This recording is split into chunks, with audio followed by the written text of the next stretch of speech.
Welcome back दोस्तों, कैसे हैं आप लोग। तो आज मैं एक्सप्लेन करूंगा एक अमेरिकन कॉमेडी ड्रामा फिल्म को जिसका नाम है यस गॉड यस। इस मूवी की IMDb रेटिंग है 6.1 out of 10 and Rotten tomatoes में ये 93% फ्रेश है with an audience score of 66%। दोस्तों, मूवी में सेक्स एंड मास्टरबेशन से रिलेटेड कुछ बातें बताई गई है। अगर आप ये सबसे ऑफेंड हो जाते हैं तो वीडियो को यही बंद कर दीजिए।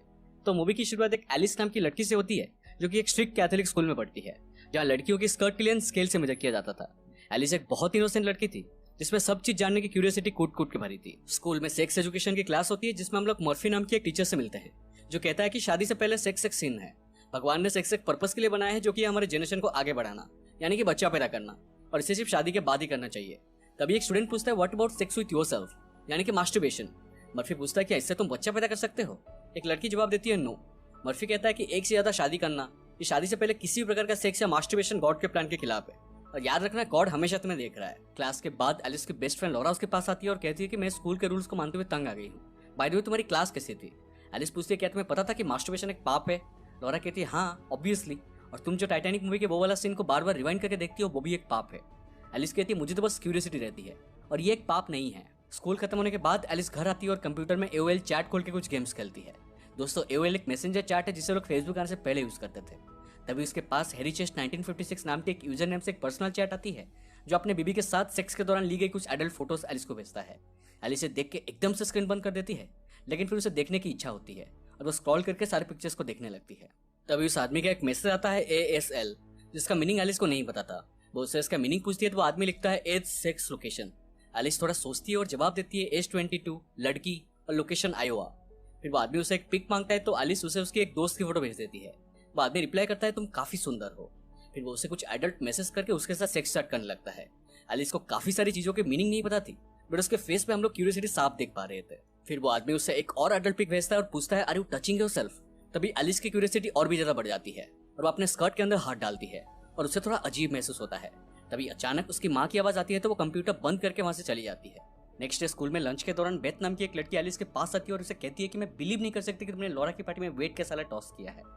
ये सुन के लॉरा भी शॉक्ड हो जाती है और पूछती है क्या तुमने सच में मेरी पार्टी में वेट का सैलेड टॉस किया है। एलिस कहती है नहीं, मुझे तो इसका मीनिंग भी नहीं पता। दोस्तों, मैं तो वीडियो में आगे बताऊंगा कि सैलेड टॉस करना क्या होता है। मैं चाहता हूं कि अगर आपको इसका मतलब पता है तो मुझे कमेंट सेक्शन में बताइए। मैं जानना चाहता हूं कि किस किस को इसका मतलब पता है।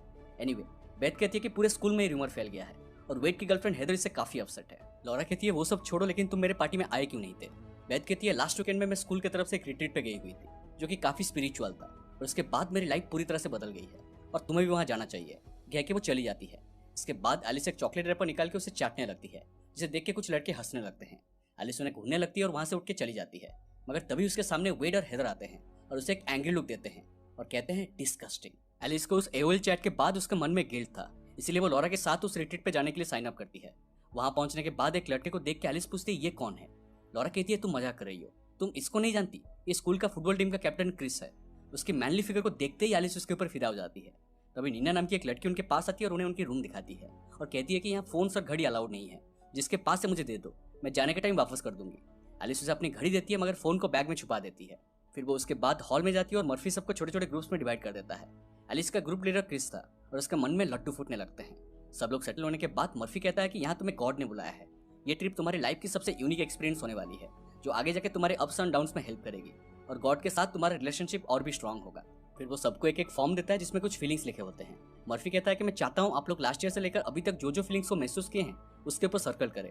एलिस फॉर्म भरना शुरू करती है और टर्नडन के ऊपर सर्कल करती है, मगर बाद में वो उसे इरेज कर देती है, लेकिन वो इरेज नहीं होता और टाइम अप हो जाता है। वो टर्नडन को पेंसिल में काट देती है और फॉर्म को सबमिट कर देती है। इसके बाद नीना एक स्पीच देती है और कहती है कि कैसे उसके पूरे फैमिली उसे इग्नोर करते हैं, मगर यहाँ आने के बाद उसे रियलाइज हुआ कि वो अकेली नहीं है, गॉड उसके साथ है और तभी उसे मन की शांति मिली। ये सुनने के बाद एलिस के साथ साथ वहां मौजूद सारे लोग इमोशनल हो जाते हैं। रात को एलिस अपने फोन में गेम खेल रही होती है, मगर तभी उसके फोन वाइब्रेट करती है। वो कुछ देर तक सोचने लगती है और फिर अपने फोन को अपने लेग्स के अंदर डालती है और उसे बहुत ज्यादा अजीब महसूस होता है। नेक्स्ट डे सब लोग जंगल में कुछ ऊँट्स लेने जाते हैं और एलिस सिर्फ क्रिस को ही देख रही थी। तभी एक लड़की गिर जाती है और क्रिस उसे संभाल लेता है। ये देख के एलिस के दिमाग में एक आइडिया आता है और वो भी गिरने का नाटक करती है। क्रिस उसके पास आता है और उसे उठा के नर्स के पास ले जाता है। एलिस को बहुत ही अच्छा फील होता है और वो एंजॉय करने लगती है। कहानी में आगे हम लोग देखते हैं कि एलिस अपने कमरे में थी और नीना कुछ बात करने वहां आती है, मगर तभी एलिस की फोन वाइब्रेट होती है। नीना देख लेती है और बोलती है कि तुमने मुझे झूठ बोला है और वो सीधा जाके ये बात मर्फी को बता देती है। मर्फी एलिस को बुलाता है और कहता है कि यहाँ कुछ हासिल करने के लिए हम लोग ये रूल्स बनाए हैं और तुमने इसे तोड़ा है और मुझे इसके लिए तुम्हें पनिशमेंट देना होगा। तुम्हें अभी से पूरे कैंप को क्लीन करना होगा। एलिस कैम्प क्लीन करने में लग जाती है और उसे मर्फी के रूम में उसकी कंप्यूटर दिखती है। वो चारों तरफ चेक करती है और कंप्यूटर में AOL चैट खोल के पूछती है कि सैलेड टॉसिंग का मतलब क्या है, लेकिन सब लोग उसे अलग अलग जवाब देते हैं। फिर वो स्क्रीन को ऑफ करके चली जाती है मगर कंप्यूटर को शट डाउन करना भूल जाती है। उसी रात मर्फी सारे स्टूडेंट्स को बिठाता है और सबके सामने उनके घर से आई हुई लेटर्स को पढ़ता है, जिसे सुन के सब इमोशनल हो जाता है। नेक्स्ट डे क्रिस एलिस के साथ साथ 3 और स्टूडेंट्स को बुलाता है और कहता है कि सबके मन में कुछ ना कुछ गिल्ट होता है और मैं चाहता हूँ कि आज तुम वो सब बाहर निकाल दो और इससे तुम्हें मन की शांति मिलेगी। सब लोग अपने अपने गिल्ट्स बोलते हैं, जैसे एक लड़का कहता है कि लास्ट वीक मेरा ब्रेकअप हुआ है और मुझे ऐसा दिखाना पड़ा कि मुझे कोई फर्क नहीं पड़ा, बट अंदर से मैं टूट गया हूँ। एक लड़की कहती है कि मेरी दादी माँ की डेथ हो गई और मैं उन्हें आखिरी बार के लिए देख भी नहीं पाई। तभी एलिस की बारी आती है मगर उसके पास कोई स्टोरी नहीं था। वो झूठ बोलती है कि कुछ दिन पहले उसकी डॉग की मौत हो गई थी, मगर बाद में उन्हें पता चला कि उनके पड़ोसी ने उसे जहर देके मार दिया था।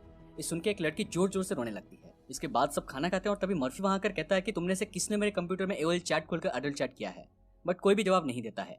मर्फी कहता है मैं ये तो नहीं जान सकता कि ये किसने किया है, मगर याद रखना गॉड सब कुछ देख रहा है। एलिस डर जाती है मगर किसी को कुछ भी नहीं बताती। इसके बाद मर्फी एलिस को बुलाता है और पूछता है कि गॉड के साथ तुम्हारा रिलेशन कैसा है। एलिस कहती है अच्छा है। मर्फी पूछता है तब तुमने फॉर्म में टर्न डन क्यों भरा था। वो कहती है ये मैं बहुत दिन पहले फील कर रही थी। मर्फी पूछता है क्या तुम अभी ये फील करती हो। वो कहती है नहीं। इसके बाद एलिस कैंप साफ कर रही होती है, तभी वेड वहां पर आता है और कचरा नीचे फेंक देता है। एलिस पूछती है तुम्हारा प्रॉब्लम क्या है। वेड कहता है तुम्हारी वजह से मेरा ऑलमोस्ट ब्रेकअप हो गया था। एलिस कहती है मैंने क्या किया, बल्कि मेरा नाम खराब हुआ है। मुझे तो उस वर्ड का मतलब भी नहीं पता। हमारे बीच में कुछ भी नहीं हुआ था, मगर टीचर से लेकर स्टूडेंट तक सब मुझे एक बैड गर्ल समझते हैं।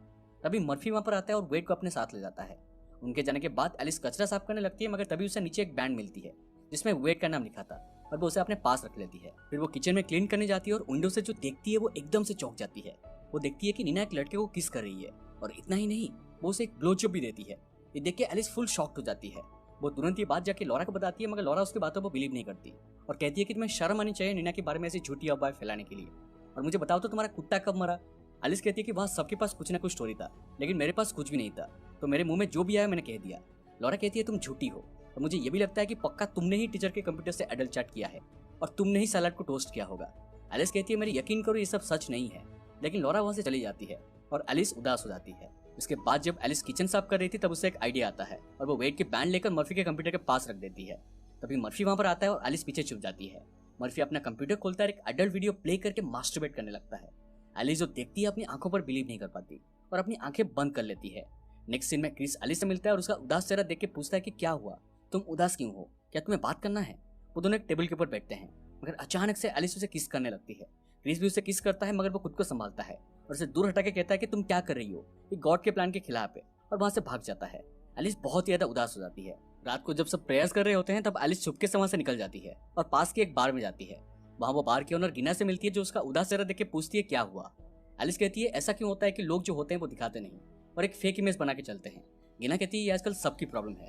एलिस कहती है मैं छोटी छोटी गलतियां करने से डरती हूँ क्योंकि मुझे डर है कि इससे मैं हेल में जाऊंगी। गिना कहती है बचपन में मैं भी एक स्ट्रिक्ट कैथोलिक स्कूल में पढ़ी थी और मुझे पता है कि तुम कैसा फील कर रही हो। फिर दोनों कुछ और बातें करते हैं और एलिस को थोड़ा अच्छा महसूस होता है। फिर गिना कहती है चलो मैं तुम्हें ड्रॉप कर देती हूँ। जाते टाइम एलिस पूछती है कि क्या तुम्हें पता है कि सैलेड टॉसिंग का मतलब क्या है। इस सुन के गिना हंसने लगती है और कहती है लीकिंग समवन्स बट होल। इस सुन के एलिस थोड़ी हैरान हो जाती है और रूम में वापस आ जाती है। नेक्स्ट मॉर्निंग जब सब लोग ब्रेकफास्ट कर रहे होते हैं तब मर्फी आकर वेड को अपने साथ ले जाता है। तभी लॉरा एलिस के पास आती है और कहती है कि सॉरी मुझे लगा था कि तुमने टीचर के कंप्यूटर से एडल्ट चैट किया था, मगर सच तो यह है कि वो वेड था, उसका बैंड कंप्यूटर के पास मिला, प्लीज मुझे माफ कर दो। एलिस कहती है कोई बात नहीं। लॉरा कहती है क्या तुम्हें यह बात पता है कि वेड एक गे है। एलिस कहती है क्या, बट उसका तो एक गर्लफ्रेंड है। लॉरा कहती है बट उसने आज तक एक किस भी नहीं किया और ये बात को छुपाने के लिए वो तुम्हारे बारे में सैलेड टॉसिंग का रूमर फैलाया था। तभी वेड वापस आता है और सबके सामने कहता है कि प्लीज गॉड मेरी गलतियों के लिए मुझे माफ कर दो। तभी मर्फी कहता है कि अगर तुम में से किसी को कुछ कहना है तो यहाँ के कह सकते हो। अब एलिस में हिम्मत आ गई थी और वो उठ के सबके सामने जाती है। वो कहती है बीइंग इन हाई स्कूल सक्स। यहाँ सब लोग बातें तो बना लेते हैं मगर इसका मतलब ये नहीं कि जो कुछ भी तुम सुनते हो सब सच है। बहुत हर्ट होता है जब लोग तुम्हारे बारे में झूठी अफवाहें फैलाते हैं। अकेला और खाली फील होता है और इसके वजह से हम कभी कभी ऐसा काम करते हैं कि जिसे हम सोच भी नहीं पाते। यहाँ सबके पास सीक्रेट्स है। क्या बिगड़ जाएगा अगर सब लोग सबके साथ ऑनेस्ट रहे और सबकी चॉइसेस को रिस्पेक्ट करे।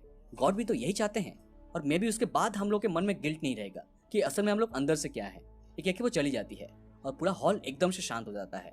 इसके साथ वो रिट्रीट खत्म होती है और सब लोग अपने अपने घर वापस आते हैं। अगले दिन एलिस स्कूल जाती है और क्रिस उसे देख के छुप रहा था।